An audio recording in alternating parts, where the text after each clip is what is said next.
7 or 8 years ago in Illinois. I escaped Illinois. I'm a Yankee, and I did escape about 3 years ago. I've heard Bill speak 3 or 4 times, and I am so excited that he took time out of his schedule to come and see us in the mountains. So welcome. I'm standing in for Pat Thibodeau, who is not able to be with us tonight.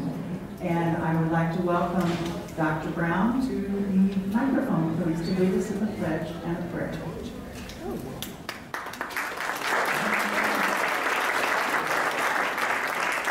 Maybe I don't need that. Usually I don't. Can y'all hear me in the back? Oh, yeah. Okay, good. I'm fixing to lead us in the Pledge of Allegiance. Now, I'm a Marine, Navy veteran, and Afghanistan war vet. And so what's going on with the national anthem and the flag in the NFL is totally detestable to me. Yeah.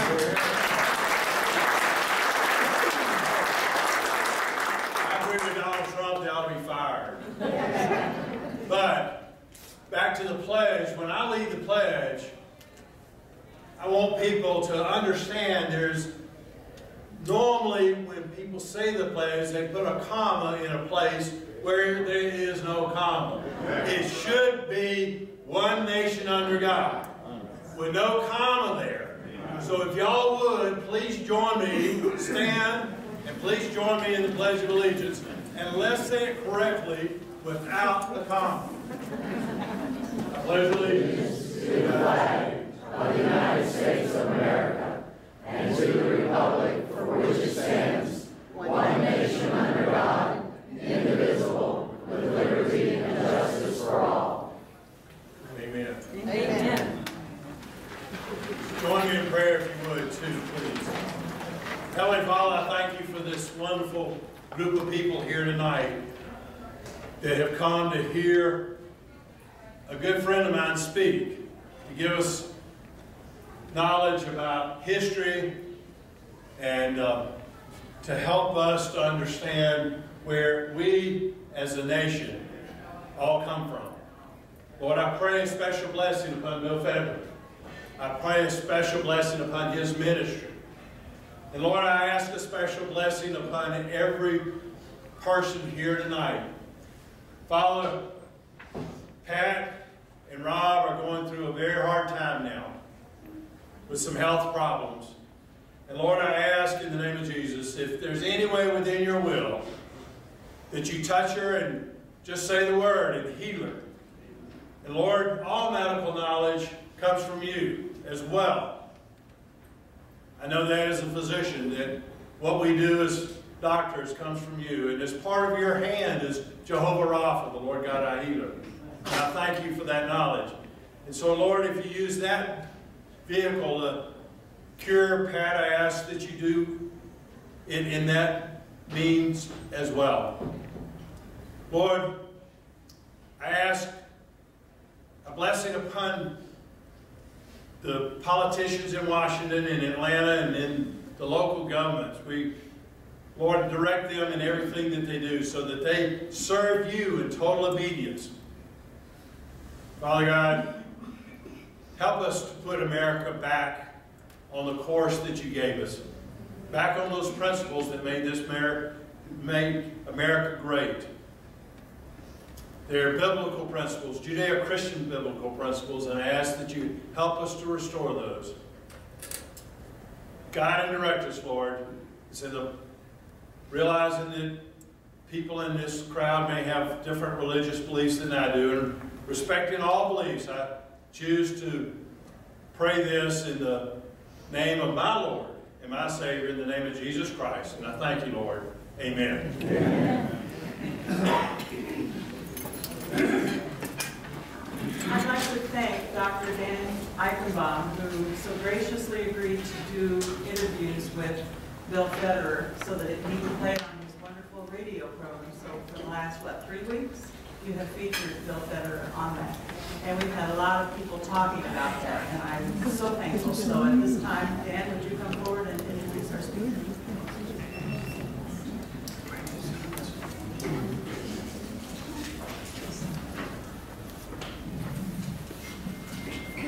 join me?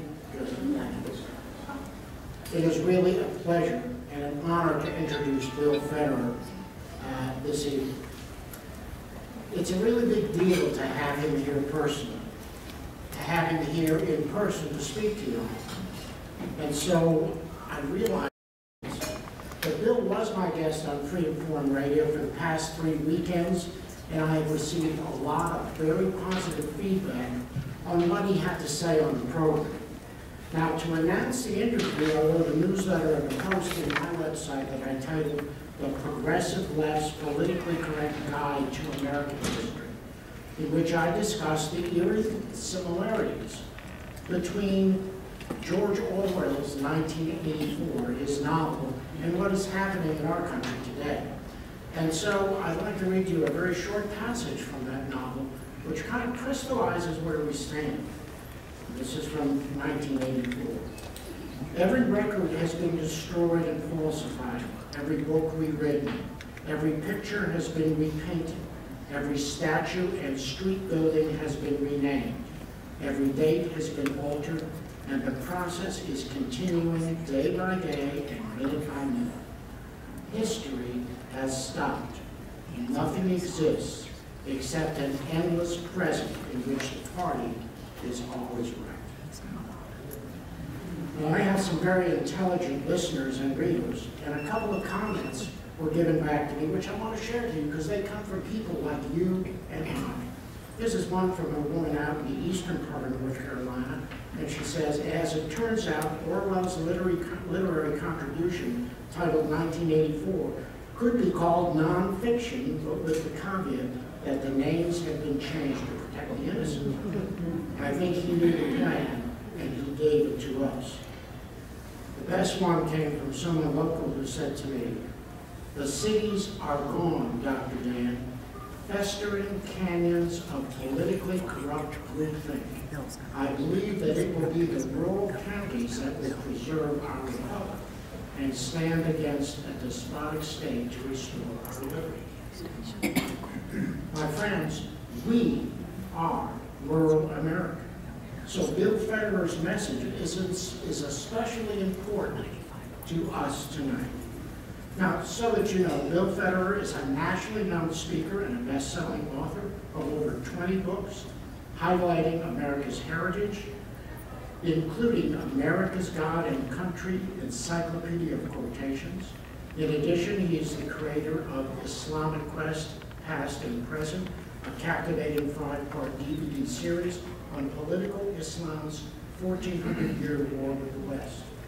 He is the host of a daily television program called Faith in History, which is aired on DirecTV's TCT network, and the host of American Minute radio feature, which is broadcast in over 100 stations and as well on the internet. Again, my friends, it is a privilege and an honor to introduce Bill Federer to speak with us tonight.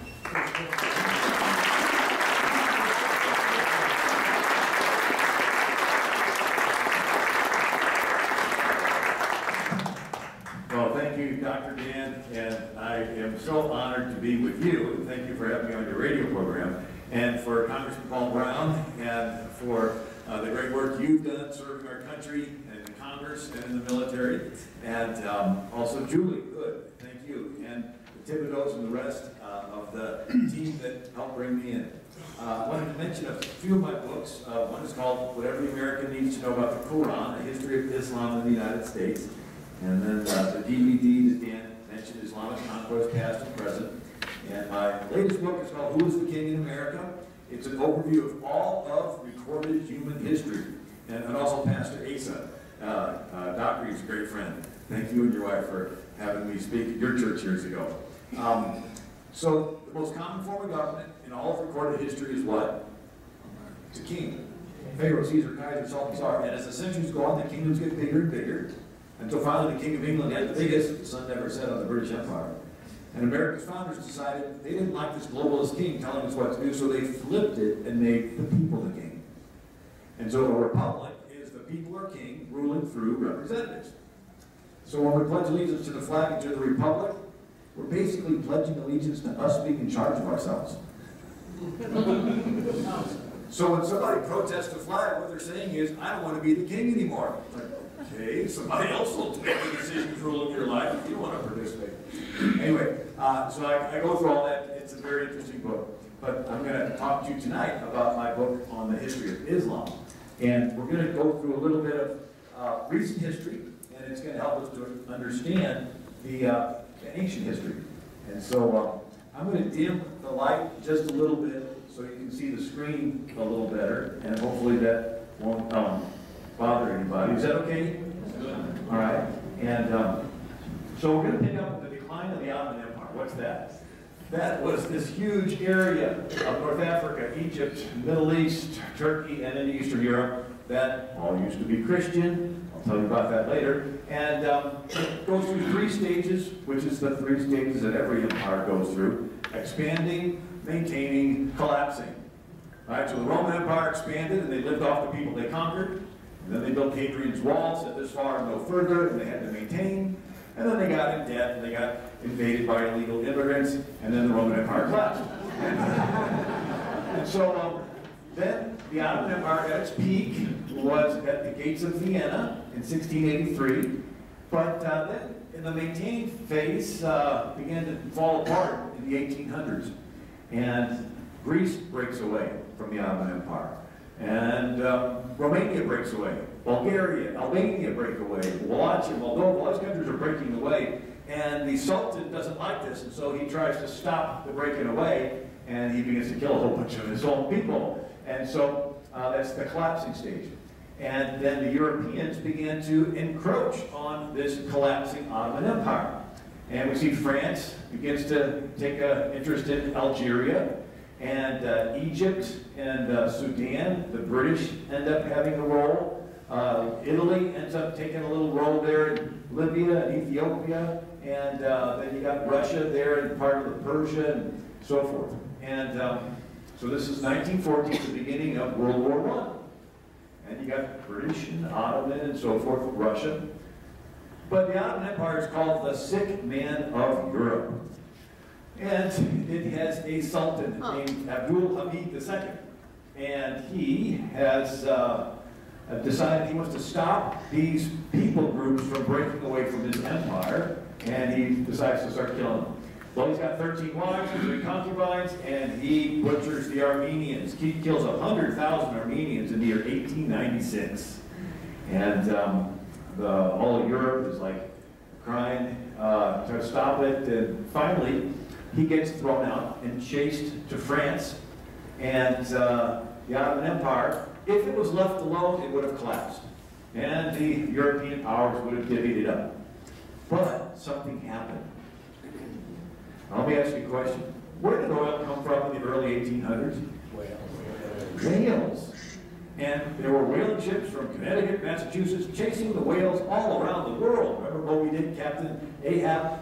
And if they were on the verge of extinction until oil was discovered in Pennsylvania in 1859 and then Oklahoma. And the oil saved the whale, which is sort of an interesting way of looking at it. And so the oil fueled our railroads and our boats. And John D. Rockefeller figured out he could ship his oil cheaper by doing an underhanded deal with the railroads. And then he'd sell it cheaper, put his competitors out of business. And once they're out of business, he jacks the price through the roof. And he makes back a monopoly profit, and then he pays back the railroads with the kickback. And he does that until he becomes the richest man in the world with his Standard Oil Company. And so that's America. We're going to come back to him. Well, his Standard Oil Company is like involved in everything. And but then 1908, oil is discovered somewhere else, Iraq. And this is the first oil well in the Middle East. Now, as I mentioned, the sick man of Europe, the Ottoman Empire, if it had not been for oil being discovered, it would have just fallen away. Right? The Roman Empire, all the different ones. But once oil is discovered, the European powers begin to take an interest in the Middle East. And England especially, right? It has a whole navy that now we go from sailing boats to the diesel-powered ships, and Germany decides it wants to upgrade its military, its navy, and its railroad. So Germany, Kaiser Wilhelm, builds a railroad from Berlin, across Eastern Europe, across Turkey, across Iraq to Baghdad. And here is Sultan Abdul Hamid II and Kaiser Wilhelm, right? Here they are. They're friends together. They actually dedicate a fountain in Turkey to the Kaiser. And so here's this Berlin Railroad, goes all the way across. What does this do? This pulls the Middle East into World War I. Now, we think World War I was France and Belgium. Did you know half of World War I took place in Iraq?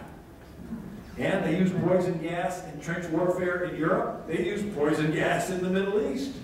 And there's the Baghdad Railroad, and here are the troops over there. And here's the First World War in the Middle East. And here's Eid to Armageddon, World War I in the Middle East. And so we see that these European powers are fighting there. Meanwhile, Armenia says, I want to break away from this sick man of Europe, the Ottoman Empire. And in the confusion of World War I, the Turks decided, no, they got the young Turks, there's called the three pashas, three generals. Woodrow Wilson tries to come to Armenia's rescue, and we don't. And 1.5 million Armenian Christians are killed between 1915 and 1922. And we would have all kinds of campaigns in America to rescue them, and we didn't. Sort of like in the last 8 years, the Syrian Christian population has gone from 2.5 million to a couple 100,000. Even Secretary of State John Kerry called it a genocide. So in the last 8 years, whatever we were doing over here, there was a genocide of Christians over there. We did nothing. And that's what happened back in. So we did nothing when the Turks killed 1.5 million Armenians and marched them off the cliffs, marched them into the deserts. I mean, they'd starve them, and then they'd put some food out, and they'd reach for the food, and they'd chop their arms off. It was terrible. Well, anyway, here's Teddy Roosevelt trying to get America to come to Armenia's rescue. Woodrow Wilson was going to have rescuing Armenia be the first thing that the League of Nations was going to do. Unfortunately, the League of Nations required us to surrender our sovereignty to it, and so we said no to that, and consequently no to the Armenians. Well, as World War I is winding up, the European powers are dividing up Europe, right? So, Paris Peace Conference, 1919, they take a map of Europe and they're redrawing all the borders. Well, guess what? They're redrawing the borders of the Middle East. The Germans and the Ottoman Empire were in league. Germany lost, the Ottoman Empire lost. And so we have the European powers pulling out a map of the Middle East and dividing it up too. And France took Syria. Britain has a mandate for Palestine and then a mandate for Iraq. And there was, Greece and Italy and so forth wanted to take Turkey, but they rallied. Now, into this mix, a monkey wrench is thrown, named Lawrence of Arabia. And he was a lieutenant in the British Army, and he was sent on an assignment to see if the Arab Muslims could possibly be organized to help the British defeat the Turkish Muslims. Lawrence of Arabia takes it upon himself, not just to see, he promises the Arabs that if they will help the British, they will get all the land in the Middle East. And so he even admitted it later. And in his 1922 book, 7 Pillars of Wisdom, Lawrence writes, I risked the fraud on my conviction that Arab help was necessary to our cheap and speedy victory in the East, and that better we win and break our word than lose. So he knew he was lying to these Arabs, saying, oh, you'll get all the land. Well, guess what? The Palestinians today use Lawrence of Arabia's promise as their claim that they should get that land. Right? But what happened was, British got control of the land, and British had promised it to the Jews. Right? So, now one of the Arabs that Lawrence of Arabia helped organize was Hussein ibn Ali al-Hashimi. We'll just shorten it to al-Hashimi. And so, yes, he does help the British to defeat the Ottoman Empire. And there's Lawrence of Arabia, got it in the movie. And you know who was in the movie? Was Alec Guinness. I'll show you a picture of him. So, al-Husseini helped the British, and in response, the British make one of his sons, Abdullah, the king of Jordan. And the British make another one of his sons, Fazl, the king of Syria and Iraq. And so they like the British, because the British gave them their kingdoms. If it had not been for the British, it still would have been the Ottoman Empire, and they wouldn't have any position. And here is Alec Guinness. He played in the movie King Fazl. You know what other movie he played in? Star Wars, Obi-Wan. Anyway, that's it. So now another twist. Britain during World War I was struggling in making explosives. If you have an army, they need to shoot something. They need explosives. And so there was a problem, and a Jewish chemist named Chaim Weizmann came up with a breakthrough in synthesizing the needed solvent of acetone by a bacterial fermentation process, and this revolutionized the British war-making effort and their explosives. And now, who was he? He was a Jew from Russia. Remember the Fiddler on the Roof and the Tsar driving the Jews out of Russia? Well, he was one of those Jews driven out. He goes to England, and he's a chemist, and he comes up with this process of acetone. Well, the British are indebted to him. So after the war, they want to make him a sir or a knight, and he says, well, I really wanted a homeland for my people. And the British say, well, Uganda, we got Uganda, we'll give you that. And he goes, well, no, I was really sort of thinking of the traditional area. And so Lord Balfour, who was the British Foreign Secretary, he has the Balfour Declaration in 1917 establishing a Jewish homeland out of the former Turkish land that is now under British control. And so Lawrence of Arabia promised that land to Palestine, and now Lord Balfour is legally and officially giving it to the Jews. So here's Lord Balfour, and he writes, I have much pleasure in conveying to you on behalf of His Majesty's government the following declaration of sympathy with Jewish Zionist aspirations. His Majesty's government view with favor the establishment in Palestine of a national home for the Jewish people, so on and so forth. And then he says, 1918, Lord Balfour, my personal hope is that the Jews will make good in Palestine and eventually found a Jewish state. It is up to them now. We have given them, they're a great opportunity. So, you have King Fazl, and he's meeting with Chaim Weizmann, the Jewish chemist. And they like each other. And Fazl is there at the Paris Peace Conference. And what does he say? We feel that the Arabs and Jews are cousins, in having suffered similar oppressions at the hands of powers stronger than themselves. We look with the deepest sympathy on the Zionist movement. We will wish the Jews a most hearty welcome home. Really? The king of Syria and Iraq is welcoming the Jews back. And so here is the British area, and King Fazl gets to keep the control of Iraq, but he gives this area to the Jews, and there's a little line there where the Jordan River is. Now, the British were going to give this whole thing to the Jews, but there was another Jew. Now, there's two types of Jews in England. One are the ones that had been there for centuries, right? King Edward in the 1200s drove the Jews out of England. Oliver Cromwell, during their civil war, allowed the Jews back. And so from the 1600s on, there's been these Jews in England, and they were working up in their positions of influence. And they sort of looked at these Russian immigrant Jews as interlopers, as an embarrassment, as though their Zionist movement. And so what happened was, you had the Jewish ambassador to India who was undercutting these Zionist Jews that wanted this homeland. And so they said, well, you don't want to give the Jews the whole land. They don't even have enough people to fill it up. And we need a homeland for the Palestinian people. Now, they didn't call it Palestinians because that was the name given to the land by the Romans.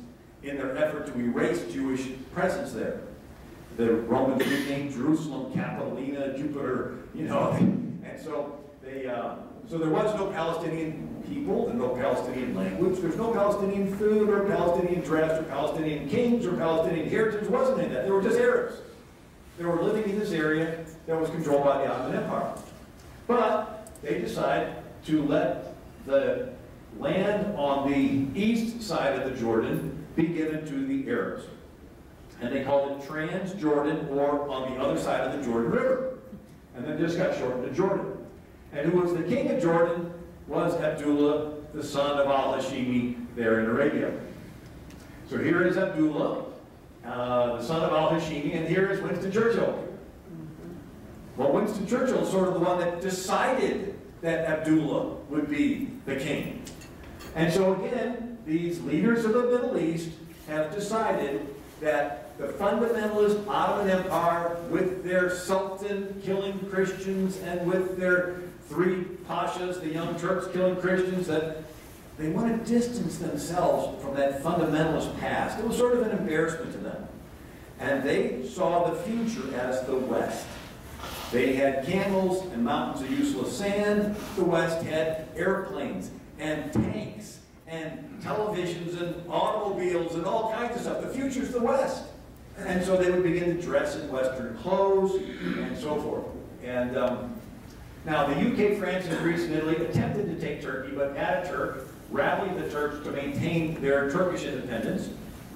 And so there's Ataturk. And Ata means father and Turk means Turk, so he's the father of the Turks.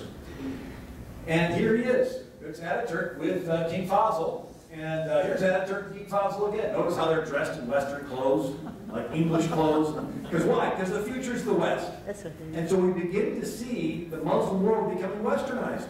And here's Ataturk. He's dressed like a 1920s Hollywood guy. He's got, notice, no beard, no fez or turban on his head, and he's not wearing any Arab dress. He's dressed like a Westerner, like an American. And what did Mustafa Kemal Ataturk say? He ruled from 1923 to 1938. He said, he is a weak ruler who needs religion to uphold his government. Even before accepting the religion of the Arabs, the Turks were a great nation. He goes on, Mohammedanism was based on Arab nationalism above all nationalities. He also said the purpose of the religion founded by Muhammad over all nations was to drag them into including Arab national politics. It might have suited tribes in the desert. It is no good for a modern progressive state. So Ataturk outlawed the fezzes and the burqas, and he outlawed the Arabic language. And he outlawed the calls to prayer, and he made it a private thing. And he changed their holy day from Friday to Saturday and Sunday, right? So the Western weekend would be the same thing in Turkey, so they could assimilate with the West. And he elevates women, and he starts schools where women get to go to school. He also invented last names. In Turkey, they would, the Arabs would say Muhammad ibn, so ibn means son of, and then Abu means father of, and then they would say Al, which means from, and then they would name the city. And that's Joe, son of Bob, son of so-and-so from the city of Blairsville, you know. And but he changed that. He came up with the Turks using a last name. Why? Because that's the way the West was doing it. And so he wanted a secular government in Turkey. Wow. And then we have the Shah of Iran. Here he is with Eisenhower. Here he is with Truman. And here he is with John F. Kennedy. And his wife, and with Jacqueline. And, you know, here it is, the Shah. And this is a disco in the 1970s in Iran. You know, I met the Shah's son. Loved America. They had to flee to Maryland, right, when the Ayatollah took over. I met his son, and he loved America. Actually went to college in the 1970s with an Iranian student. And he had an American flag on his dorm room wall. Wow. I hate to say it, I did not even have an American flag on my dorm room wall when I went to college.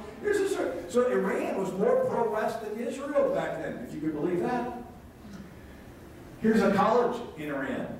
Looks like Southern California. You know, the froze, the bell bottoms, and so forth. Here's the Iranian girls in the 1970s. And here's Kabul, Afghanistan.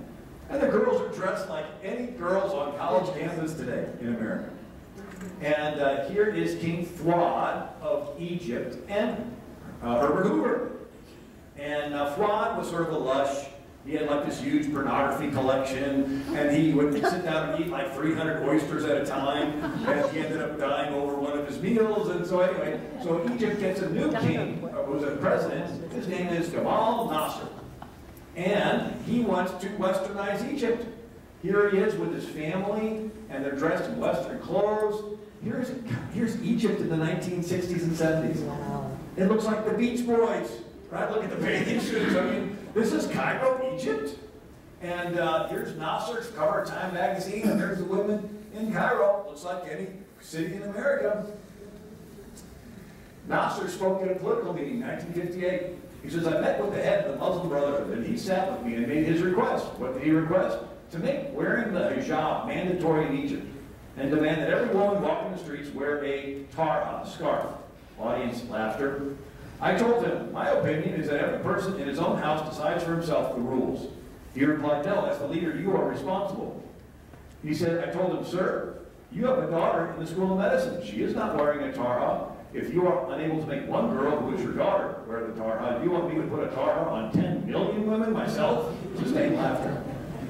And so we see that with Ataturk in Turkey, and King Faisal in Syria and Iraq, and King Abdullah in Jordan, and Nasser in Egypt, they're all moving in a Western direction.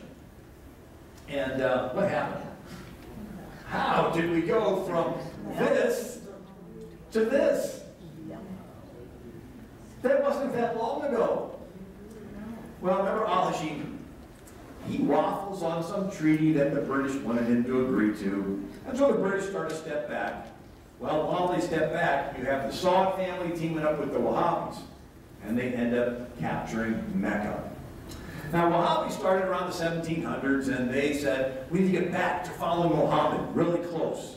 And they were brutal. And they would chop off arms and legs and have harems, and they were just a desert group that was considered a heresy in Islam.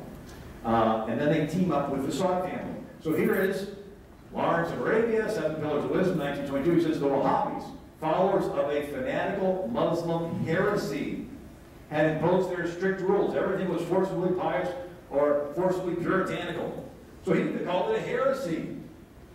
And what happened was, the Saud family teams up with this violent Wahhabi heresy version of Islam, and they conquer outlying village, outlying village, outlying village. They finally conquer Mecca in 1924. Now, why is that significant? The Hajj, one of the 5 pillars in Islam. Once in your life, you take a pilgrimage to Mecca. You know, they teach that in our public schools nowadays. And anyway, if you control Mecca, people are coming from around the world getting infected with the Wahhabi version of Islam. And they're going back with this violent version of it. But even that wasn't so bad. It was still a fringe element in Islam until oil was discovered in Saudi Arabia in 1938 by Standard Oil Company. Who controlled Standard Oil Company? John D. Rockefeller, richest man in the world. The Chase Manhattan Bank, Exxon, Chevron, BP, right? He controlled all those, and he told the Arabs, you can keep your money, just put it in my bank. No fractional reserve banking. You only have to keep a portion of it, lends the rest out. He multiplies his mass fortune. And anyway, so this is John D. Rockefeller. He actually donated the land that the UN building is built on. And his son, David Rockefeller, starts the Trilateral Commission, the Council on Foreign Relations, and all that. So they're globalists. So we see the globalists working together with the Saudis. And now that Saudi Arabia went from the poorest Muslim country to the richest Muslim country. Boom! They went from camels in a desert to now they're driving around in, you know, all kinds of gold-plated Cadillacs. And so they become a magnet for fundamentalism. So the rest of the Muslim world says, why should we be more secular like the West to be blessed? Let's be more fundamental like Saudi Arabia to be blessed. And so Saudi Arabia starts pulling the Muslim world into this Wahhabi fundamentalist direction on our dime. Because we are buying the oil from Saudi Arabia. And Saudi Arabia then finances the building of mosques all around the world, all across Africa, Bulgaria, Europe, and in America. They say 9 out of 10 mosques, if you trace the money trail, goes back to Saudi Arabia. And they funnel money to terrorist groups. And they buy politicians. Why? Because politicians need money to get elected, and there's this strong temptation to go to them and say, we'll do your bidding if you give us money. So here they are building a pipeline across Arabia, and the Wahhabis, they are the grandfather of all the fundamentalist groups that are going on today. So whether it's Muslim Brotherhood, Salafi, ISIS, Taliban, Hamas, Al-Qaeda, Boko Haram, Hezbollah, Al-Shabaab, or whatever, they all are the offshoots of Wahhabism that say what? We need to get back to following Muhammad's example, and we need to conquer the world for Allah. And so the Muslim Brotherhood has infiltrated different countries, and they base their strategy on the 2 cities Muhammad lived in, and I'll tell you about that a little bit more. But the idea is the first is an infiltration phase, and the second is an overthrow phase. So there's the Muslim Brotherhood that says Allah is our objective, the Quran is our constitution, the Prophet is our leader, jihad is our way, death for the sake of Allah is the highest of our aspirations. And they have these verses that kill the disbeliever, don't make friends with those that incur the wrath of Allah, and so forth, strike off their heads, be ruthless to the infidels. Well, we're following the timeline. World War II. Did you know Hitler was going to send the Jews to Palestine to get rid of them? All right, they'd been there. The British gave this Balfour Declaration. It's like, well, we just want to get them out. Well, the Muslims in Jerusalem didn't want them. And there was even a meeting of the Mufti of Jerusalem meeting with Hitler. And so Hitler says, okay, well, if I can't send the Jews there, I guess we have to send them to the gas chambers. Right, the Holocaust. Now this picture right here. Just last week, there was an article where someone in Germany posted this picture. And they got arrested. Right, because you can't say anything that insults Islam over there now. So, FDR. 2 months before he dies, he's ill. He's in no position to negotiate. And he goes over to Yalta and meets with Churchill and Stalin. And FDR's idea of politics was, you know, buddy up, drink some drinks, you know, talk politics, you maybe smoke a cigar or something. Stalin was like hard-nosed. And they get FDR to agree to cut Europe in half and give half of it to the communists. He was in no position to do negotiating, and he condemned half of Europe to communism. Anyway, on his way back from Yalta, 2 months before he dies, he stops on the USS Quincy in the Suez Canal, and he meets with the new king of, the new Saudi king, right? And the Saudi king slaughters a goat on deck so they could barbecue and eat. And anyway, FDR was so naive. His pretense of meeting with him was, hey, can you help the Jews settle into the Middle East again? And this Saudi king says, he blindsides FDR. The Jews are terrible, they're horrible, you don't want the Jews, you don't want to help them, this and that, this and that. So FDR goes back to America, and there's a letter that FDR writes to the king of Saudi Arabia. And it says, thank you for educating me on the issues. I wasn't aware of all that. You can be assured, as long as I am president, the United States will not recognize the state of Israel. 1 week later, FDR finally dies. Harry S. Truman becomes the next president, and one of the first things Harry S. Truman does is to recognize Israel. And now Saudi Arabia is continuing with its oil and its wealth. I talked to Rick Perry, the Secretary of Energy, former governor of Texas. He said he was in the Air Force in the 1970s, and the Saudis were just learning how to drive. He says, you have to get out of the way because they're wandering all over. They're there trying to figure out how to use a gas pump. And they go from that to this.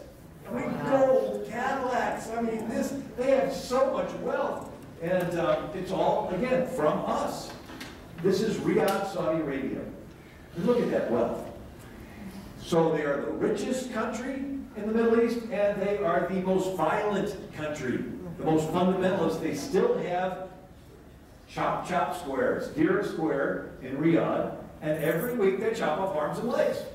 I've talked to soldiers that have been there, and they said if they find out that an American is in the crowd, they push him to the front so they can witness it. And the guy said, yeah, I witnessed a stoning to death. They accused some poor woman of rape, but they stoned her to death right in front of me. And so what happened to Iran? Well, Russia is making a play for Iran, the Soviet Union, and Jimmy Carter has a national security advisor named Zbigniew Brzezinski, and he tells Carter that better to let Iran fall into the hands of the Ayatollah than fall into the hands of the Soviets. And so Jimmy Carter pulls the rug out from the Shah and lets the Ayatollah take over. And anyway, thank you, Jimmy Carter. And now we're up into the 1970s, and did you know that in 1971 Muslims killed 2.5 million Hindus in Pakistan and so forth? And Nixon and Kissinger do nothing. And Reagan, I loved him, but in 1983, when the Muslims blew up the U.S. Marine barracks, his response was to leave. 241 U.S. Marines killed, and he just says, okay, all Americans, we're leaving. And so America begins to change. After World War I and World War II, you had the Muslim world saying the future's the West. We want to make treaties with the West. We want to dress in Western clothes, send our kids to Western schools, teach English in our countries. That's the West. And then they begin to see the West abandoning their allies, like the Shah, and the West pulling out. And the West can have all these movies of us being really tough, but in actual fact, they just blow up one bomb and we leave. And so in Islam, they have a concept. When your enemy is strong, retreat. When your enemy is weak, attack. And so when the West begins to show weakness, they take this as an indicator from Allah that they're supposed to attack. It's like the law of the jungle where lions chasing zebras. If the zebra shows weakness and trips, do the lions pause or pounce? And anyway, and so what happened was one by one, the Americans began to abandon our allies, and then we had even a recent one, Egypt. The Muslim Brotherhood had infiltrated their military. They're having a parade, and the military is going in front of the bandstand, and there's Sadat, the president, and Mubarak, the vice president. The Muslim Brotherhood stop, turn, spray the bandstands with bullets, and kills their president, Sadat. And Mubarak falls off, he's injured, but he survives. And then America is now propping up Mubarak to crack down on these Muslim Brotherhood people until President Obama goes over to Cairo, and he disinvites our ally, Mubarak. And he fills all the front rows with Muslim Brotherhood people. And then he sends over community organizers to help organize overthrowing Mubarak. And then they bring in Morsi, who was a Muslim Brotherhood guy. And we begin to see killings of Christians and mowing down Christians and churches. And so the people of Egypt, 26 million of them, gathered in Tahrir Square saying, let's throw out the Morsi and the Muslim Brotherhood. So miracles do happen. And not all Muslims want to be the fundamentalist ones. And so they threw out the Muslim Brotherhood. But they credit Obama and Erdogan, who wants to fundamentalize Turkey, with bringing it in. And they threw them out. Anyway, we're working through the timeline. We went from World War I, westernizing, World War II. We began to abandon our allies. So in 1955, they have a pogrom, a jihad in Constantinople. They changed the name of the city to Istanbul. And they block off the Greek neighborhoods, and they go in and rape and pillage and destroy churches and dig up graves and rip out the beards of the Greek Orthodox priests and chase out what's left of the Greeks. A reporter for the London Sunday Times was there, and he witnessed it, and he said hatred flowed in the streets like lava. And the reporter's name was Ian Fleming. He went on to write the James Bond series of novels. So that's Istanbul, 1955. Now, it's interesting, Ataturk, he was a very insightful leader. He put the military in charge of making sure the politics in Turkey never got fundamentalist crazy again, killing all these Christians and minorities. So he left a loophole where the military could do a coup and arrest the president and take control of the country until they could get it back on track. And it worked up until this current guy, Erdogan, got elected. He pretended like he was like a normal secular Muslim in Turkey. Once he gets in, he stages a coup and arrests all the military leaders that were supposed to keep him in check. And now he is taking Turkey into a very fundamentalist direction. And here is The Economist magazine, Turkey slide into dictatorship. Here's a quote from The Economist. Democracy is like a train, said Mr. Erdogan once. You get off once you've reached your destination. So you use democracy to get elected. Once you're in office, you scrap it and you make yourself a dictator. And now, Turkey and Saudi Arabia. Saudi Arabia wants to have a pipeline across Syria, across Turkey, into Eastern Europe to supply oil and gas to Europe. Remember we started talking about the Ottoman Empire would have just dissolved had not been for oil and gas being discovered, right? Kaiser Wilhelm, and then Standard Oil discovered oil in there, and so oil was the attraction. So here, Turkey wants this, and Saudi Arabia wants this pipeline. The problem is, Russia's #1 export is oil and gas to Europe. So Russia doesn't want to have this pipeline go through. And so here's an article, Asian Times. In Armed Forces Journal, Major Rob Taylor joined numerous other pundits in observing that the Syrian civil war is actually a pipeline war over control of energy supply, with Saudi Arabia, Qatar, and Turkey needing to remove Assad so they can control Syria and run their own pipeline through Turkey. Here's another article. Foreign Affairs, Harvard professor. Russia currently supplies Europe with 1/4 of the gas. 80% of gas that Russian state-controlled company Gazprom produces is sold in Europe. Goes on, Russia, which uses its power over gas as political leverage, has a history of cutting off oil supplies to countries during conflicts, right? So Russia doesn't want Europe to have an alternative supply of oil. Now, so we're talking about how it went from the 1970s and a pro-West Middle East to what we have today. And the two big points are what? The Wahhabism, this reawakening of fundamentalism, and it spawned off all these groups, and the Saudi oil that is underwriting all of this spread. Now, if we look at trends, you see Europe went from a Judeo-Christian past, right? Catholic cathedrals, Protestant Reformation, Jewish neighborhoods. Then Europe went into a secular neutral with the French Revolution, and Robespierre and Napoleon spreading French secularism all around Europe. And secularism says anything goes, right? Free sex, LGBT, and now Europe is entering an Islamic future, with Muhammad being the #1 name for newborns in London, Milan, and Brussels. And so we see a car goes from drive to neutral in reverse. Western civilization is going from Judeo-Christian to secular gay before it becomes Islamic. So the whole gay agenda is, in a sense, simply a transition phase. It's a creative way to cut ties with the Judeo-Christian past, but it's quickly co-opted by Islam. So we've gone from Bibles in the schools to condoms in the schools. Now it's hijabs in the schools, right? And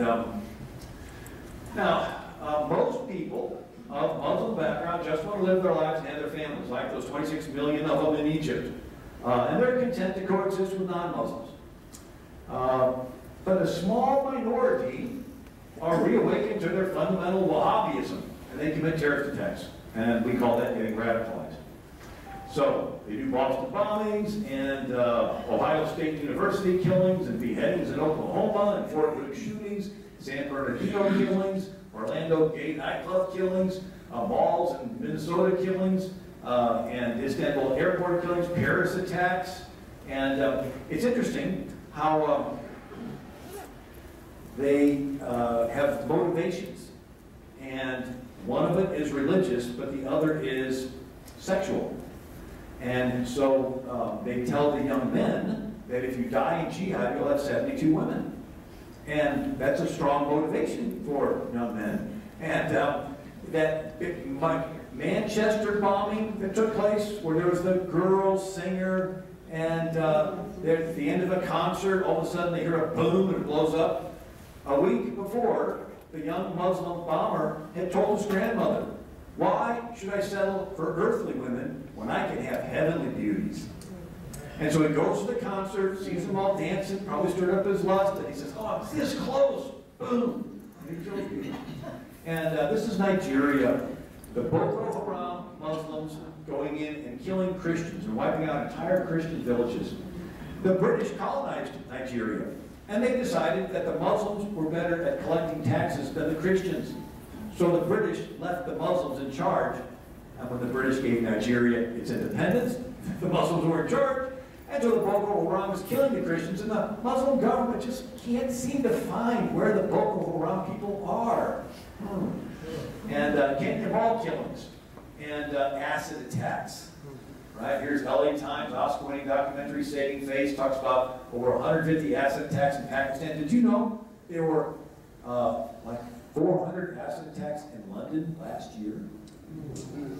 And these Muslim guys, they'll have their helmets on, their motor scooters, and they'll ride up to a stoplight, and there'll be somebody else on their motor scooter there, and they'll throw acid in their face. And when the person falls down and screams, they hop on the motorbike and ride off. Now they're being set up on the street corners of water spraying stations. So you can, hurry up and spray your face to get the battery acid off. And it also spurned marriage proposals. So a Muslim man proposes to a woman. If she says no, he throws acid in her face. And female genital mutilation. We don't like to talk about it, but it takes place. I was up in Detroit, and yes, they arrested, Sessions did, arrested these guys for doing this. And horrible the way that you can't, it's demonic what they do to little girls.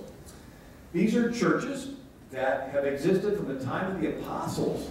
Iraq, Iran, Egypt, Middle East, Kenya, Nigeria, and they've been destroyed in the last 8 years. I wonder who was on office anyway. Oldest monastery, this is happening to the Christian populations over there. The grave of Jonah, it existed from 700 BC. Jonah and the whale. In Nineveh, the old Mosul, Iraq, it existed until a couple of years ago. The ISIS Muslims destroyed it. And why? Because Muhammad said, leave no high, grave standing, nor a work of art without obliterating it. Now, when these terrorist attacks take place, politicians are quick to assure us that these terrorists do not represent true Islam.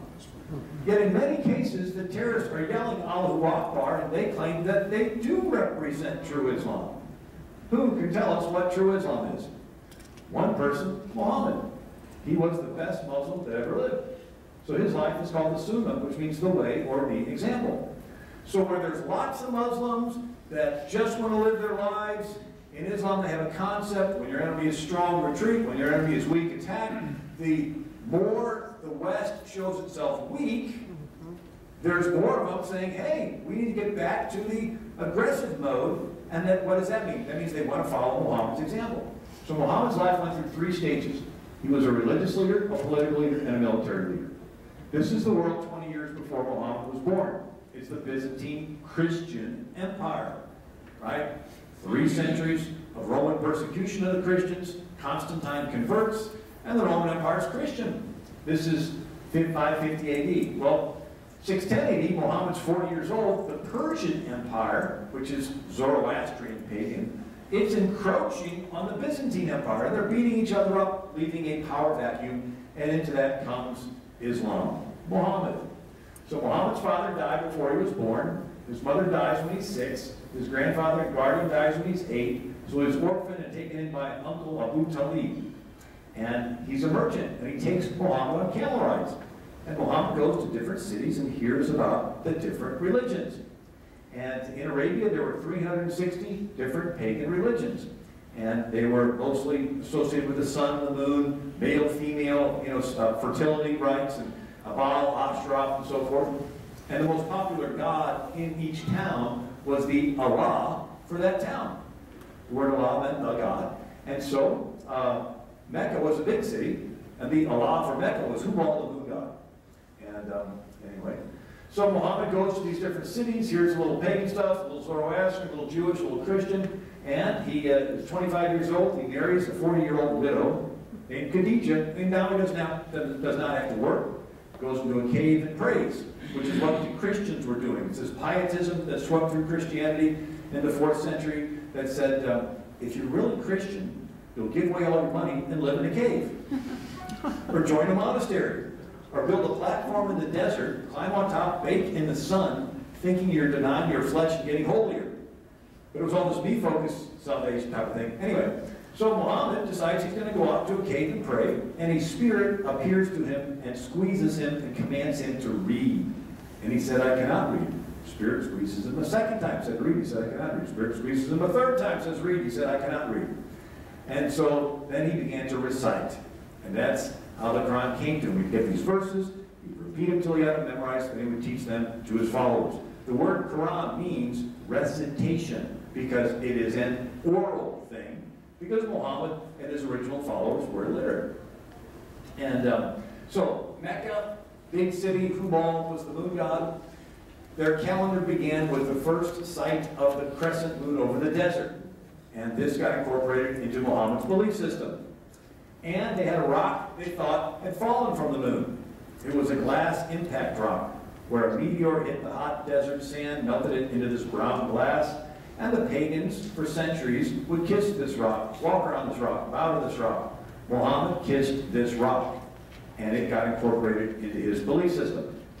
That rock was in this square building called the Kaaba, which housed 360 different pagan gods. And as I mentioned, the Persians were Zoroastrian. The Zoroastrians believed that paradise was filled full of virgins that would fulfill all the guy's desires.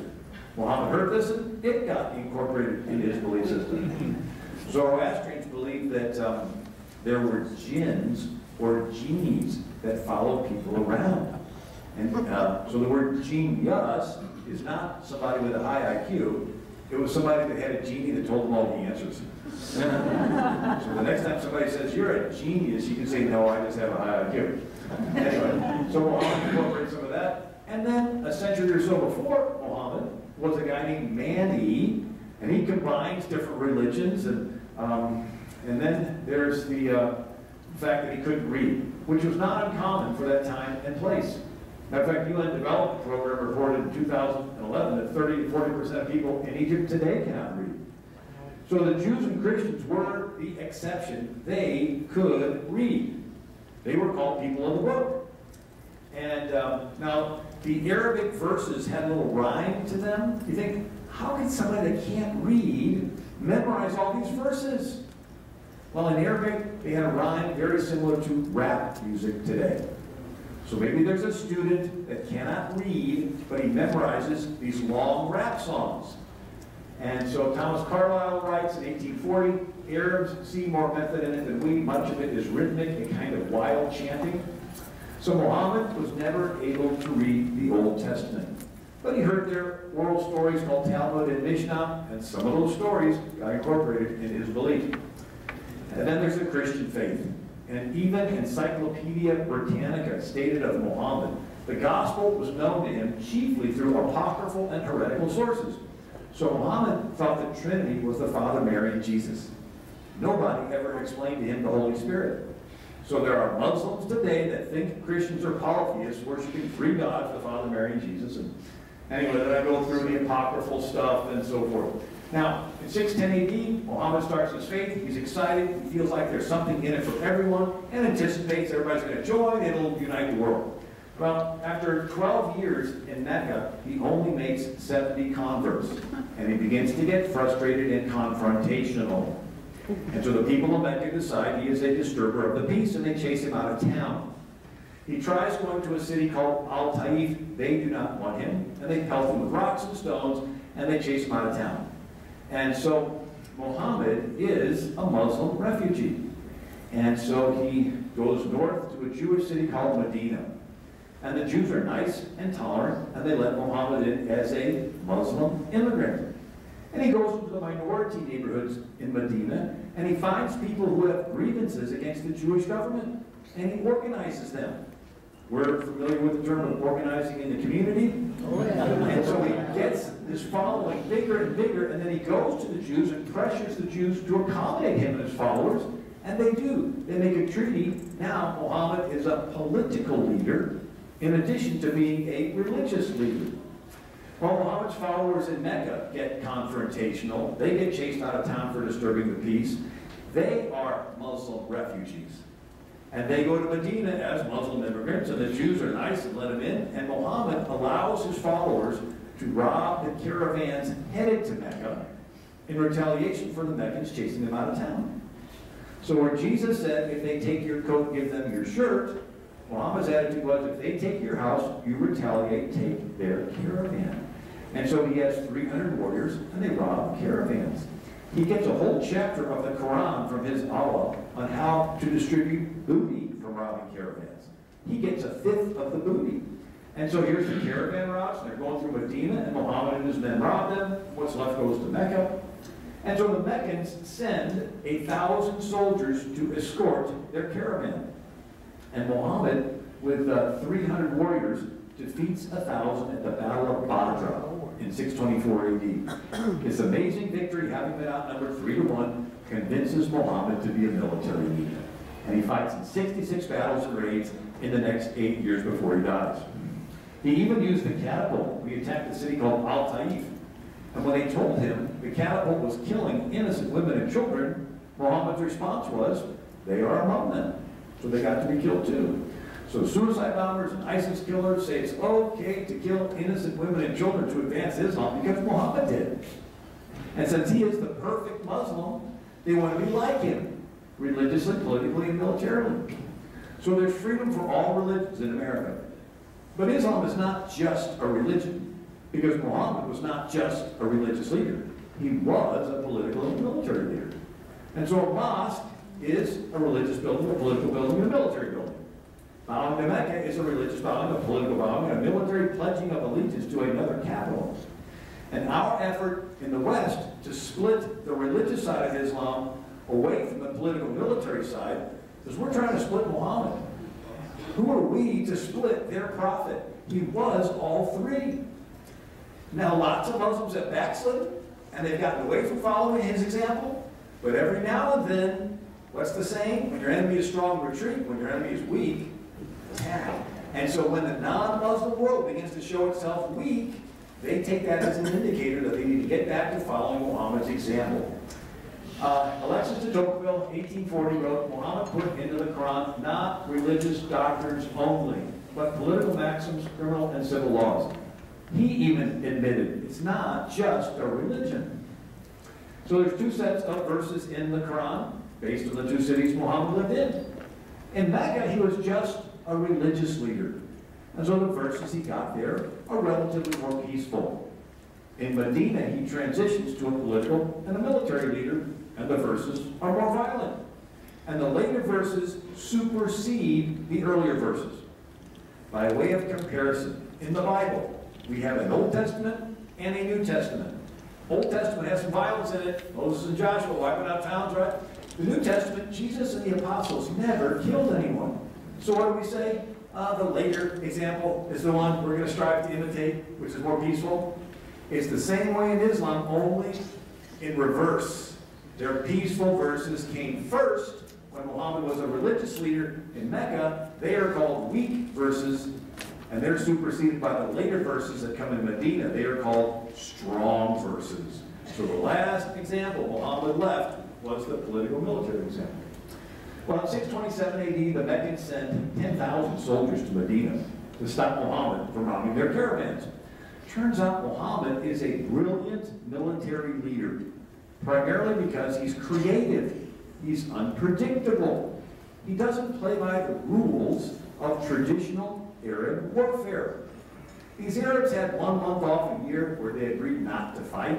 It was their pilgrimage month, and they'd go to that square building and worship all their different gods.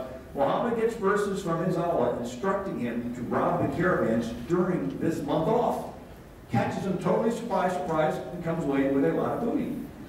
Well, as these 10,000 Meccans are marching toward Medina, Muhammad's version of roadside bombs was he dug potholes and trenches all around the city, which rendered the superior cavalry of the Meccans useless. You can't charge your horses and camels across a field full of potholes, they'll break their legs. So it throws off the battle strategy. Muhammad goes to some of the pagans at night and he bribes them and they slip away. He goes to some of the other pagans at night and he threatens them and they slip away. Sort of the Chicago politics, the bribe with the bullet, you know, the silver or the lead, right? Positive and negative motivations. And so then it gets freezing cold for a week, and the rest of the Meccans lose heart and decide to retreat and bring all their troops home. And it leaves a power vacuum. Very similar to 2010, when President Obama said, mission complete, bring all the troops back from Iraq, Afghanistan, and it leaves a power vacuum. Did they get more peaceful after that? No, they did what John Kerry called a genocide. And so when Muhammad saw the Meccans retreating, what's the saying? When your enemy is strong, retreat. When your enemy is weak, attack. He saw his enemy retreating back to Mecca. And he takes this as an indicator from Allah that he's supposed to get aggressive. So he goes back into that city of Medina, and there were 3 Jewish tribes that never got along. He picks on one of them. The other 2 sort of keep their heads low, think, well, maybe he won't notice us. And he gets offended at this one tribe, whips his followers into a frenzy. They attack that tribe, confiscate all their property, and chase them out of town. Now there's 2 Jewish tribes left. The second one does something that offends Muhammad, and he gets all of his followers stirred up, and they attack that second Jewish neighborhood, confiscate their property, chase them out of town.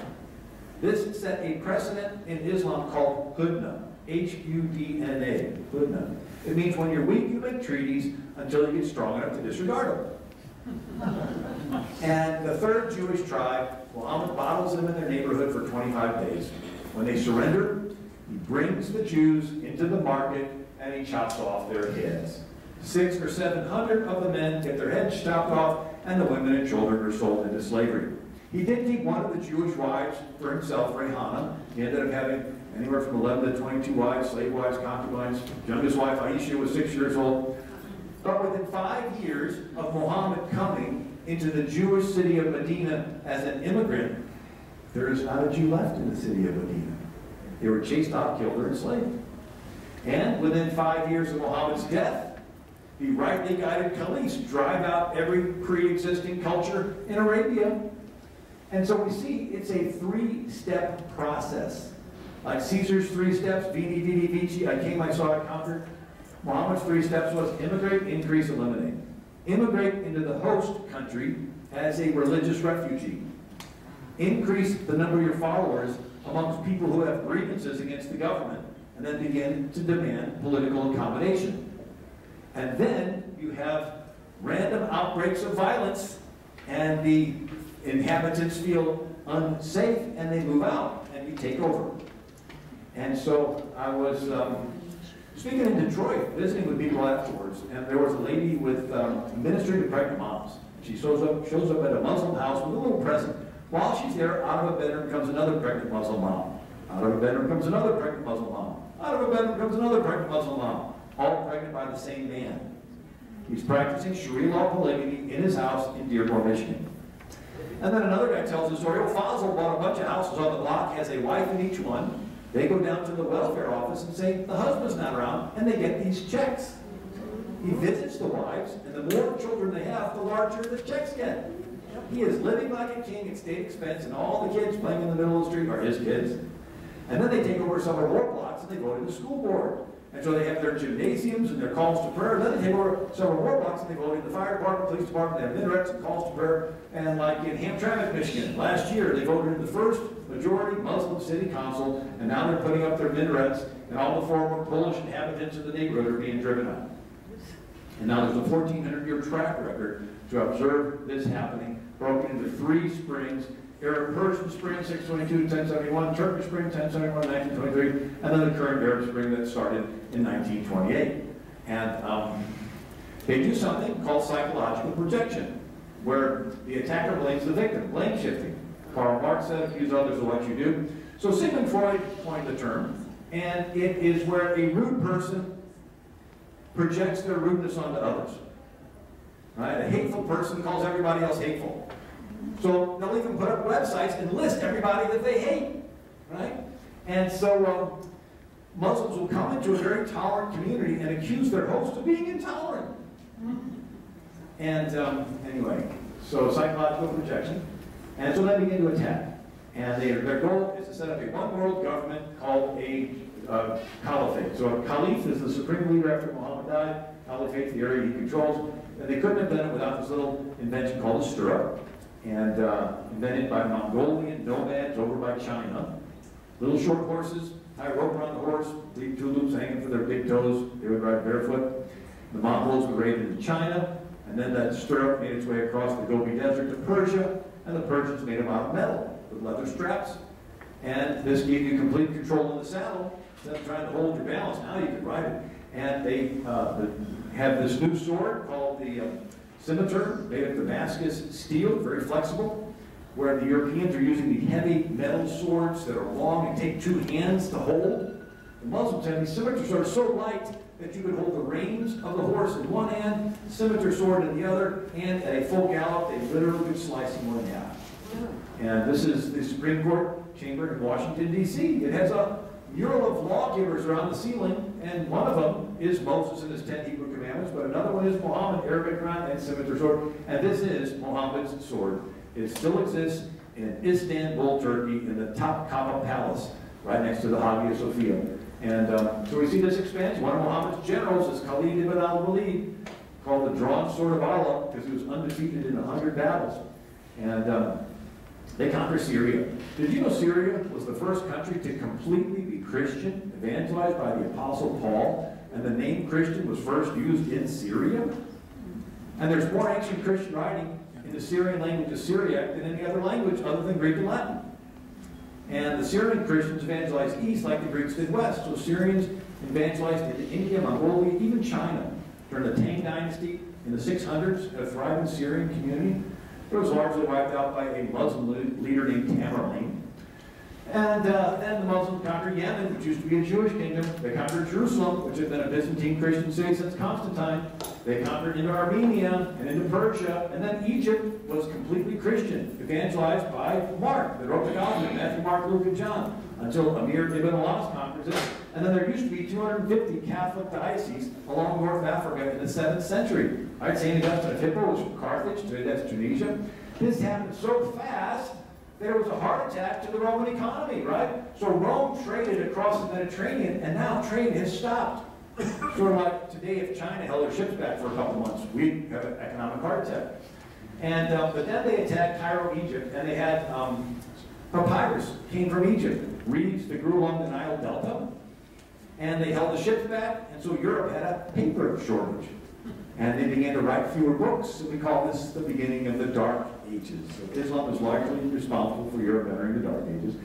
And then the oldest library in the world was in Alexandria, and they asked Caliph Umar what to do with the books.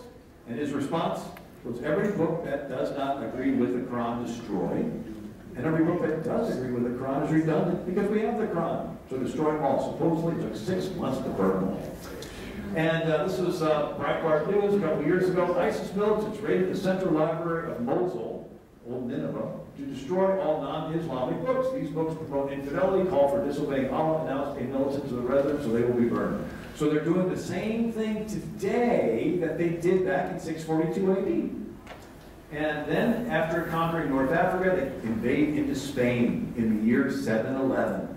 80,000 Muslims invade. Spaniards are still fighting on foot with heavy metal swords. Muslims are on their Arabian horses, scimitar swords. In 10 years, they conquer all of Spain. Then they cross the Pyrenees. They conquer all of southern France. You read the story of the Battle of Bordeaux. In one pass, the Muslim cavalry annihilates the Frankish army. And so Pope Gregory puts out a plea that anybody that could fight should join Charles Martel, and he stops them at the Battle of Tours in 732 AD, just 100 years after the death of Muhammad in 632 AD. So they go from Arabia to Paris in a 100-year military campaign. And since this is the first century of Islam, there are those that look to this as their example, the same way Christians look to the first century of Christianity as our example. Right? And so, had Charles Martel not stopped them at the Battle of Tours, you and I would be speaking Arabic right now. Because German, French, English, and Spanish would have never developed as languages. And so it takes 700 years to drive the Muslims out of Spain. They come around the other side of the Mediterranean and attack Constantinople, which was the New York City of the day, and they're driven back because the defenders have Greek fire. where they take oil and sawdust and spray it on a hot oil can, sort of like napalm. So, some definitions where Islam means submission to the will of Allah. A Muslim is one who has submitted, and Islam believes there will be world peace when the whole world submits to the will of Allah. So it is a religion of peace, it's just they have a different definition for the word peace. Our definition of peace is different groups getting along. Their definition of world peace is world Islam. And the whole world submits to the will of Allah. Abraham Lincoln said, we all declare for liberty, but in using the same word, we do not all mean the same thing. Right? So we all want peace, but when we say it, it's not the same as when they say it. In Islam, the world is divided in two. The half that has submitted, and the half that's in the process of submitting. The Dar al-Harb, the house of war. The non-Muslim world is supposed to be at war, because it's in the process of submitting. So they see the world as Muslim and going to be Muslim. But what about moderate Muslims? Most Muslims are moderate. Moderate Muslims believe the world will submit to Allah later. Maybe at the end of the world. Maybe it's even figurative. And since it's so far off, they really don't think about it. They just want to live their lives. The fundamental Muslim thinks the world is supposed to submit to Allah now. And they're really excited. They want to help make it happen.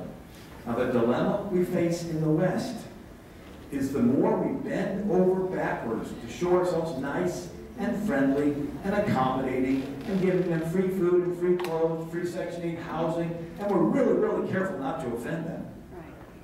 There's a percentage of Muslims that view that niceness as weakness.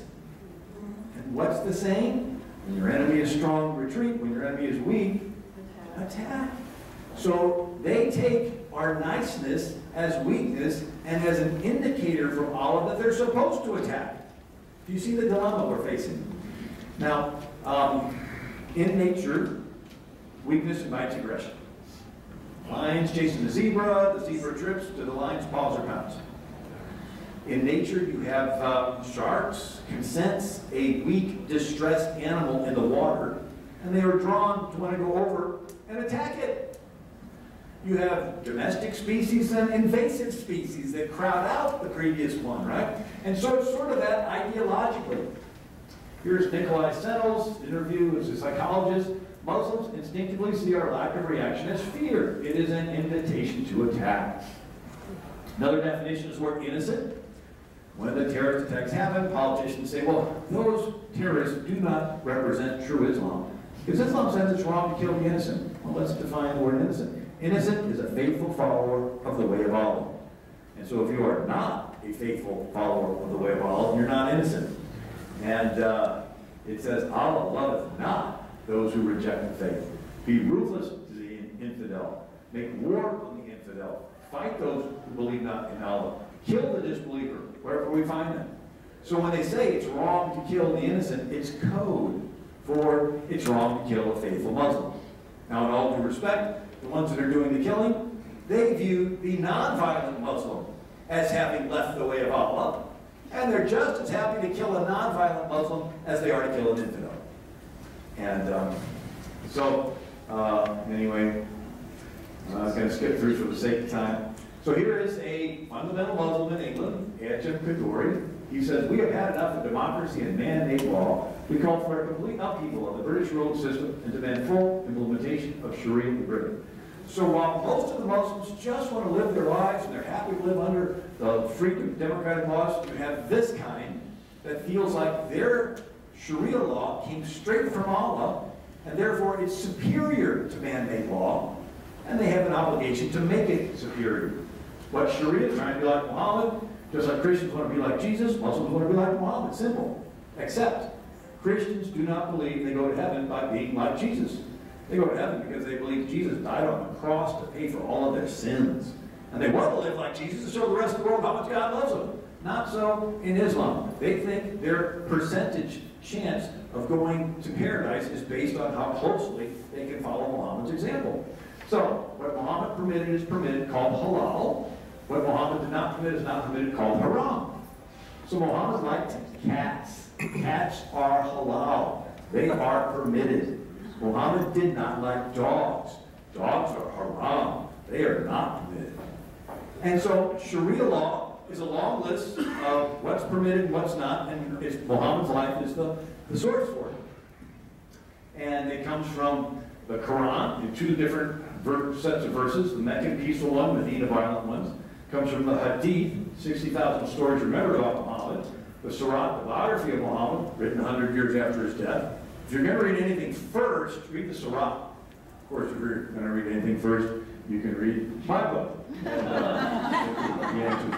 And so Sharia law is a long list of do's and don'ts, and the local imam keeps the list.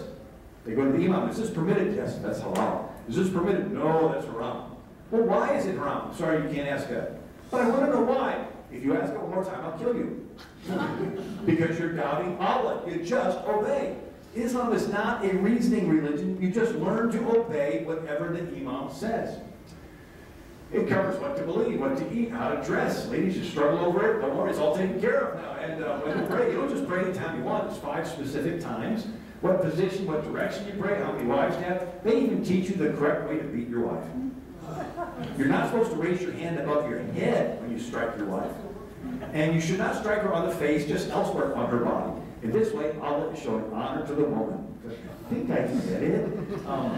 Who wants to accompany a woman? Ladies, you can't leave the house by yourself anymore. If you got to get something from the store, sorry. But a grandson will count.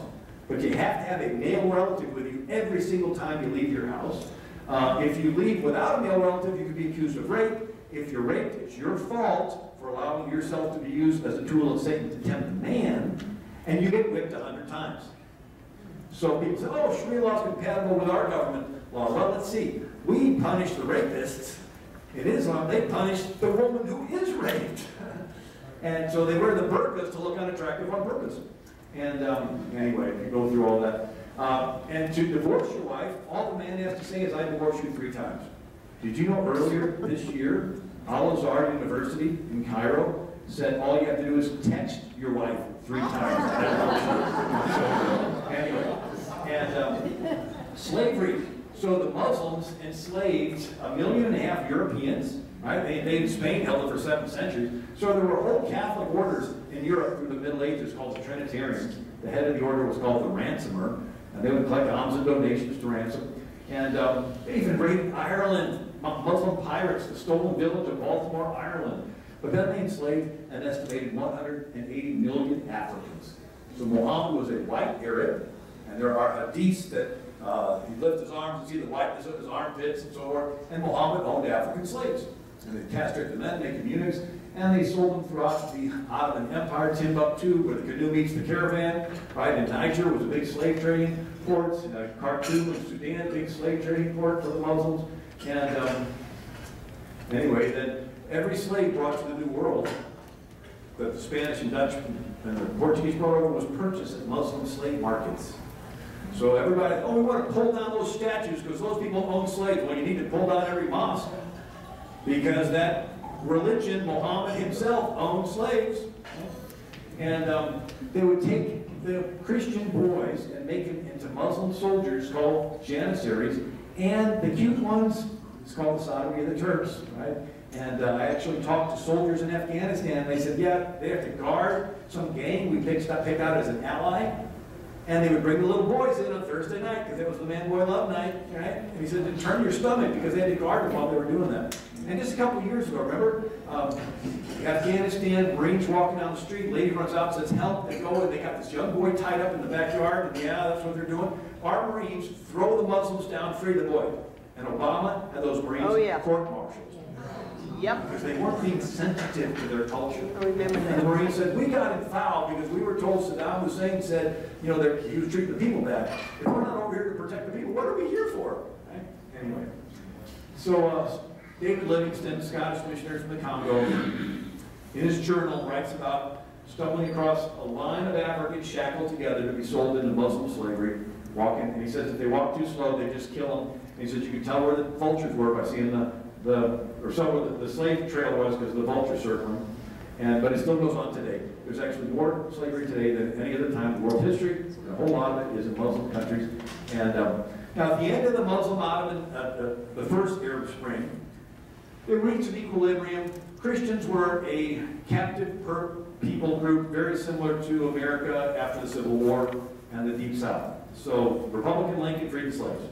Democrats in the Deep South passed Jim Crow laws and black codes, the KKK. And a black person in the South had to learn to live on this thin ice. And if he ever got uppity, he could get lynched and he wouldn't get justice. Horrible chapter in American history. But it's an accurate description of how Christians live underneath a Muslim government. As long as the Christians keep their heads low and they show real good respect to the Muslims, they survive. If they ever get uppity, they can get lynched and there's no recourse. Well, the Muslims weren't in a hurry to make the Christians convert. Why? Because the non-Muslims paid the taxes. If they converted, they would lose their tax base. So they would just force them to ransom their lives once a year and pay an exorbitant tax called the jizya. After they reached this equilibrium, the Muslim academia began to become more tolerant. And you would have a Muslim leader like Al-Farabi, and he's reading Greek stuff, Greek science and philosophy during Islam's golden age. And you had another Muslim leader named Avicenna, and he was a Persian Muslim. He wrote books on math and medicine and so forth. Another one was Averroes, and he's like an expert on Aristotle and so forth, and he's a philosopher and writing all this stuff. If you were to take a snapshot of the world, you would have thought the Muslim world was about to experience the Renaissance. But what happened? A Muslim leader named Al-Ghazali, considered second most important Muslim after Muhammad. He was a mujahideen, or a renewer of the faith. You've got to get back to following Muhammad's example, and he shut down that movement to become more moderate. And he even said this: one should restrain anyone who would immerse himself in these mathematical sciences. For even though they do not pertain to the domain of religion, yet since they are among the foundations of the philosopher's sciences, the student will be infected with their evil and corruption of the philosophers. So he said, don't even study math. And this was a closing of the Muslim mind, whereas in the West, Thomas Aquinas comes along. He has this attitude that truth is truth, even if a pagan stumbled across it. And so this was just in time for when the Muslims conquered Greece. The Greek scholars fled west, and the West was open to all this stuff, and it began what we call the Renaissance, and the age of science, and the Catholics started universities and so forth. All of that was the first Arab Spring. And people say, what about the Crusades? Christians kill people in the Crusades. Huh? Well, yeah, you could say, well, Muslims kill people, Christians kill people. Every religion has crazies that kill people. That's one way of looking at it. Another way of looking at it is, let's not compare followers. Let's compare founders. If your computer acts up, what do? You reboot the software the way it was when you brought it home from the store. If your religion acts up, what do? You reload the software, you go back to the way it was when it left the founder. So let's compare founders. This is the beginning of the Turkish Spring. Largest religion in the world is Christianity, 30-some-odd%. Second largest religion is Islam, 20-some-odd%. 16% unaffiliated, 15% Hindu, 7% Buddhist, down to 0.2% Jewish. Let's compare the founders of the two largest religions in the world. Jesus never killed anyone. Muhammad killed an estimated 3,000 people. Jesus never led armies. Muhammad led armies. Jesus never owned slaves. Muhammad owned slaves. Jesus never married. Muhammad had 11 to 22 wives. Youngest was Aisha. Jesus never tortured anyone. When Muhammad conquered Khaybar, the last Jewish settlement in Arabia, the chief refused to tell where the treasure was hidden. Muhammad had the chief stretched out on the ground, and they kindled a fire on his chest. Jesus didn't lie. He said, I'm the way, the truth, and the life. Islam permits you to lie to infidels. It's called taqiyya, sacred lying. There was actually a chieftain planning on attacking Muhammad. And Muhammad said, who will rid me of this chieftain?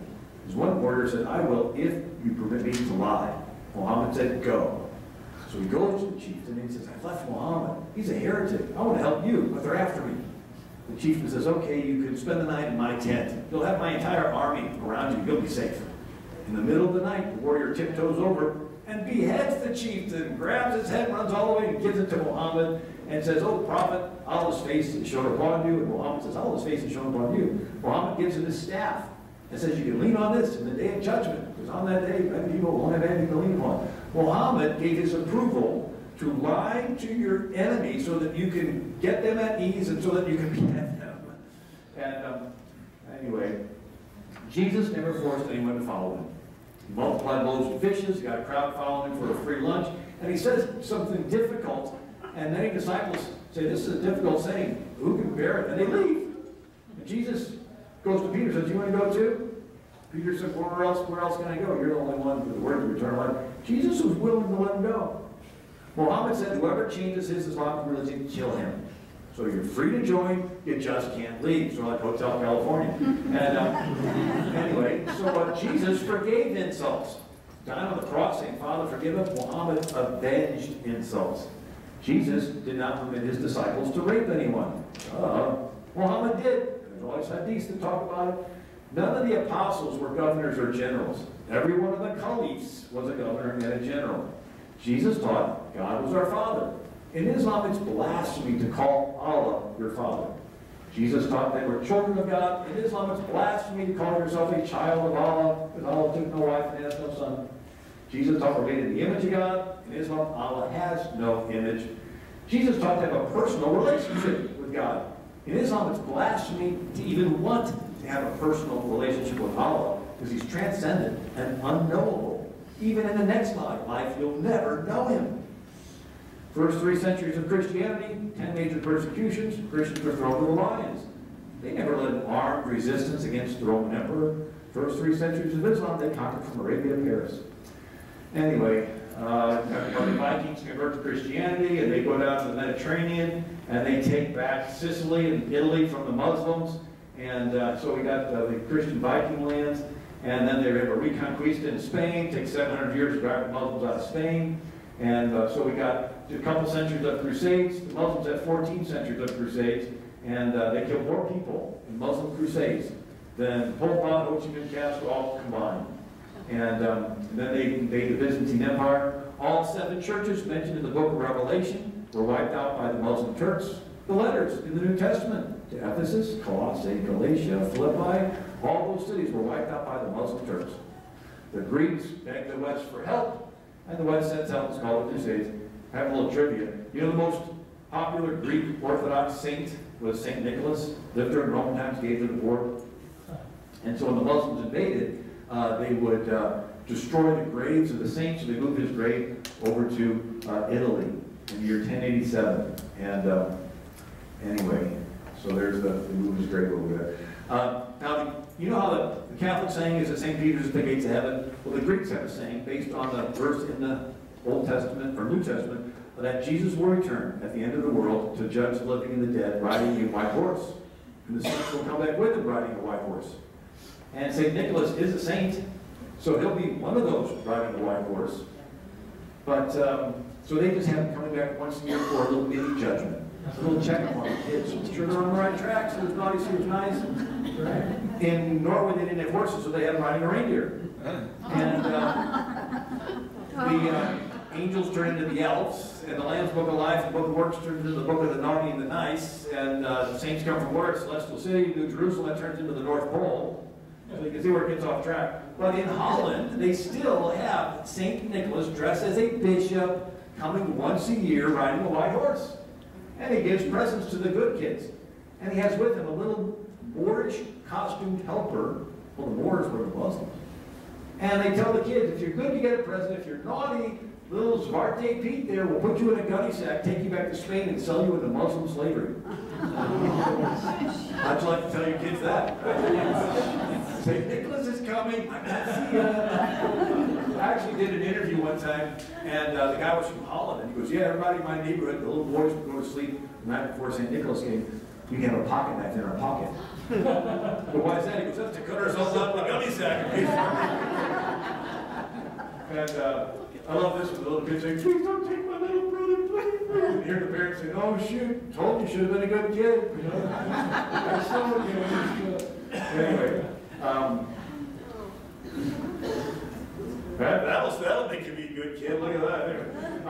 So here's the statue over the St. Charles Bridge there in Prague, and it's got the Muslim Sultan. What's that? That's the Catholic order, and they're ranching them back. Here's the Pope, or here's the Byzantine Emperor, very proud, having to beg the West for help, and the Pope Urban II sends help. He is the Pope that dedicated the church that they moved St. Nicholas' bones into. So the most popular Greek saint is now over in Catholic Italy, And the Pope dedicates the church, and then the Pope goes to the Council of Clermont, begs the Europeans to send help to the Greeks. They send help. It's called the First Crusade. And anyway, they take back Jerusalem for 100 years, and then the rest of the crusade sort of fizzled. And Richard de Lionheart leads the Third Crusade, leaves his brother King John in charge of England. Remember King John? Sherwood Forest, Nottingham, and who? Robin Hood. Robin Hood, right? And then you know who led the 7th and 8th Crusades? St. Louis, right? King Louis IX. He said, anyway, the Crusades end, and the Muslims still control this huge area, including Spain. And then the Mongols killed 30 million people, and then one of the descendants of the Mongols is Tamerlane, and he killed 17 million people. He tells his men to come back with a skull in every hand. He's called the Sword of Islam, conqueror of the world, Tamerlane. And his descendant is a Babur, who founds the Muslim Empire in northern India, whose descendant is Shah Jahan, who builds the Taj Mahal. And the story is, the Taj Mahal was so beautiful that Shah Jahan didn't want another building to rival its beauty, so he made all the workers stick out their hands and chop them off. Now, Shah Jahan tried to exterminate the Sikhs. You've seen Sikhs. They got the nicely folded towels on their head, and at first glance you think they're a Muslim. They are not a Muslim. The Muslim Shah Jahan tried to exterminate them. He said, I want to be a Ghazi. A Ghazi is a killer of infidels. You know, like Ben Ghazi? And it guarantees salvation if you kill infidels. And so he killed thousands of them. Anyway. And so then the Ottoman Turks, got Seljuk Turks, Ottoman Turks, and they invaded Eastern Europe, and then they crossed the Bosphorus. That's what's left of the Greek Empire. What are these green and brown? Those are Phoenician and Genoan merchant states that are selling military goods to the Muslims for money. Knowing the Muslims are going to turn around and use it against the Christian defenders of Constantinople. So you have financial interests in the West, maybe like the oil companies, right? And they're betraying the West Islam for money. That's what happened back then. So here's Sultan Mehmed II, sends over his navy, sends over his army. What's that? They took the church bells from the Greek churches and melted it into the largest cannon in the world. They still want the largest cannon, but instead of gunpowder, it's nuclear power. And so he conquers Constantinople in 1453 and kills and pillages and turns the largest Christian church in the world into a mosque. It's equivalent to turning the Vatican into a mosque, but it's the Hagia Sophia. And then he cuts off the trade routes. People forget, China, even in the 1st century, sent ambassadors over to Rome. Marcus Aurelius writes about receiving ambassadors from the Han Dynasty. And Marco Polo, 1271, goes from Venice, Italy, right, all the way over to China. He works for Kublai Khan. And he brings back to Europe spaghetti noodles, gunpowder, bread from worms, silkworms. Talks about the Chinese inventing China plates. And burning rocks, coal. And they invented the compass, the wheelbarrow, the Pony Express. And the Chinese invented paper from tree pulp, rather than from papyrus reeds. And what did the Chinese print? What paper? Currency. The first paper currency in the world was in China during the Yuan dynasty. That's why they call it the Yuan. So you got paper currency in your wallet? That originated in China. And so the Europeans wanted to trade with India and China. India had teas, dyes, and spices. But when the Muslims sacked Constantinople, it cut off the land trade routes. And what year did Constantinople fall? 1453. What happened about 40 years later? 1492. Columbus said, well, since the Muslims cut off the land routes, I got an idea for a sea route. So all those people that hate Columbus need to turn one chapter back in the history book and see the reason Columbus set sail in the first place was because of Muslim jihad, cutting off the land routes to India and China. And as the Muslims are invading Greece, they're destroying the Greek libraries and artwork and museum. All the Greek scholars flee to Florence, Italy, and it's called the Renaissance. And they also flee with their Greek New Testaments, and that leads to the Reformation. So in 1517, Martin Luther starts the Reformation, right? October 31st, 1517. But in 1529, 100,000 Muslims surround Vienna. And so Martin Luther says the Turk is the rod of the wrath of the Lord our God. If the Turk's God, the devil, is not beaten first, there's reason to fear the Turk will not be so easy to beat. The fight against the Turks must begin with repentance. We must reform our lives, or we shall fight and make our sins in gratitude to earn God's wrath, so he justly gives us into the hands of the devil and the Turk. John Calvin writes, I hear the sad condition of your Germany. The Turk again prepares to wage war with a larger force. And here's John Wesley. Ever since the religion of Islam appeared in the world, the spouses up and have been as wolves and tigers to all of their nations. And Even Thomas Aquinas wrote, Muhammad seduced the people by promises of carnal pleasure. Those who believed in him were brutal men, desert wanderers, and so forth. Anyway, all these quotes are in my book. So there's Sultan Suleiman with his huge Turkish Ottoman Empire. Remember, we started off with this Ottoman Empire, so now he's gone sort of full circle. And he's resisted by the Catholic Holy Roman Emperor, Charles V. He's the two most powerful kings. Charles V sees that he has a double dilemma, Protestant Reformation on one hand, Muslim invasion on the other hand. So he strikes a deal with the Protestants called the Peace of Augsburg that let every king decide what's going to be believed in his kingdom. And so this is what caused the different kings to believe different things. So had it not been for the Muslim invasion, all of Europe would have stayed Catholic, but the Muslim invasion was so great that Charles V says, okay, believe whatever you want in your kingdom. And anyway, I go through a little bit of history there. So then the Muslims want this little island of Malta. They control all North Africa, and they're defeated on September 11th, 1565. And then you have the largest battle on the Mediterranean, 230 Muslim ships, powered by two Christian slaves under the deck rowing. And then there's the Holy League. And 25-year-old Don John of Austria, the son of Charles V, is leading them. And it looks really bad because the wind is against them. He gets everybody on deck and they pray. While they're praying, the wind changes 180 degrees. Muslim sails all go limp. Holy League sails fill up and they win. They capture 200 of the 230 Muslim ships. Right? Sink some and capture the rest. 1683, 200,000 Muslims surround Vienna. And they're driven back on September 11th. This is the beginning and the end of the Ottoman Empire. So finally after World War I, they fall. The Polish king is the hero of the battle. He led the largest cavalry charge in history up to this day. 40,000 big Polish hussar horses. The soldiers made wings for their back. And then he made this enormous noise when they charged and the Muslims dropped their weapons and fled. There's Jan Sobieski. And he goes into the abandoned Muslim tents and he finds these bags of beans, coffee beans, and realizes this was this new Muslim drink that allowed them to fight day and night. And shortly thereafter, the Polish general, George Franz Warszawski, opens the first Vienna coffee house. Now, they weren't sure if they should drink coffee, because it was the Muslims' drink. So they took a cup of it to Pope Clement. He tasted it, said, this is too good to leave for the Muslims, let's baptize it, and then coffee spread across Europe. Now, the word coffee comes from the Arabic word kafir, which means infidel, because the beans came from Ethiopia, which was the one African country to stay Christian. So the Muslims called the Christians in Ethiopia kafirs or infidels, so it's called the kafir bean. So have you had your cup of infidel today? But it's okay to drink. Pope Clement said so. And now the Muslims were tunneling under the walls of Vienna. They were going to set explosives and blow up the wall. And the bakers were up early. They told the soldiers to put out buckets of water, and they could see the ripples and figure out where the tunnel is. They dig, they intercept the tunnel and stop it. After the victory, they were going to reward the baker. And he said, I don't need a reward. Just give me permission to cook a pastry in the shape of the Muslim crescent. And it's called a croissant. So the next time you have coffee and croissants, you can celebrate the victory of the Battle of Vienna, September 11, 1683. Well, there's a whole bunch more, but you've been so kind to listen for so long, but it's all in the book and the DVD. I want to end with this one thought, that God loves Muslims, and like Congressman Paul Brown mentions, I'm a Christian, and I want every Muslim to go to heaven.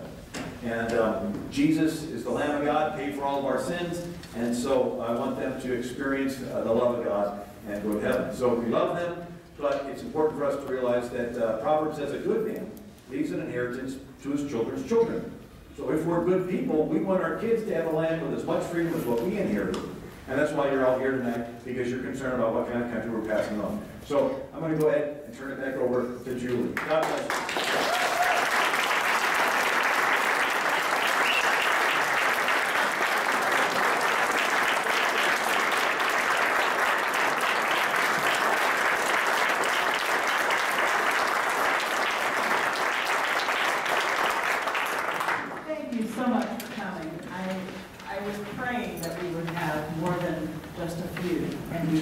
We have about 100 people here tonight, so I'm very thankful. Along with the rental of this beautiful facility, which we have to pay for, we also want to give Bill Federer some money because he refused to tell me his fee, and he flew in Jack McKechnie picked him up in Chattanooga. Thank you, Jack. And I will take him back to the airport tomorrow.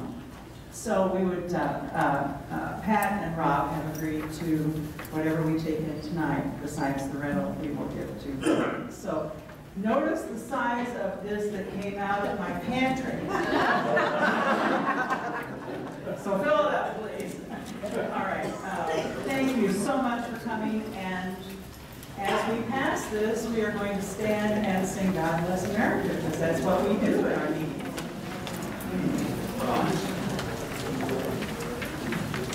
That's good to stand up, isn't it?